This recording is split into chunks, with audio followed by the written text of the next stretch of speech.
ఒక ఏజెన్సీ నుంచి కాల్ వచ్చింది. సో, ఎళ్ళాము, కలిసాము. అంతా బావుంది. సో, ఆయన పెద్ద స్టార్ తమిళ్ యాక్టర్ అనమాట. వాళ్ళ కొడుకు డెబ్యూ ఫిల్మ్. ఓకే. సో, అందులో మెయిన్ లీడ్‌గా అడిగారు. అంతా బావుంది. టెస్ట్ షూట్ చేశారు. ఇద్దరిని పక్క పక్కన పెట్టి బావున్నారు జోడీ పక్క పక్కన. 2 డైలాగులు చెప్పమన్నారు. చెప్పాం.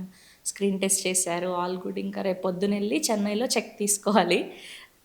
సో, నా నోరు ఊరికే ఉండక ఊరికే ఏదో తెలియని తత్వం అప్పటికి కూడాను.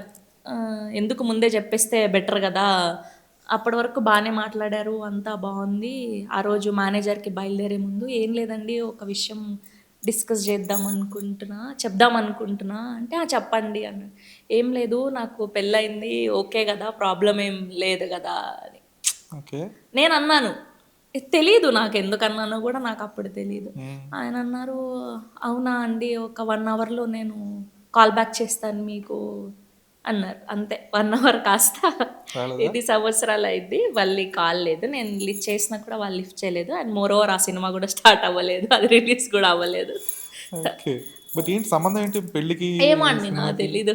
నాకు తెలీదు. అంటే వాళ్ళ ఉద్దేశ్యం ఏముండిందో. నేనైతే ఇంక దాని తర్వాత అసలెప్పుడు ఏమి ఫేస్ జేయలేదు. ఈ అమ్మాయికి పెళ్లయిందని, లేదంటే ఇంకోటని, ఇంకోటని. ఎప్పుడు గూడా నన్ను చాలా మంచిగా ట్రీట్ చేశారు. నేను అడిగిన డబ్బులిచ్చారు. నేను అనుకున్న ఆపర్చునిటీస్ వచ్చాయి. I'm happy with that. హ్మ్.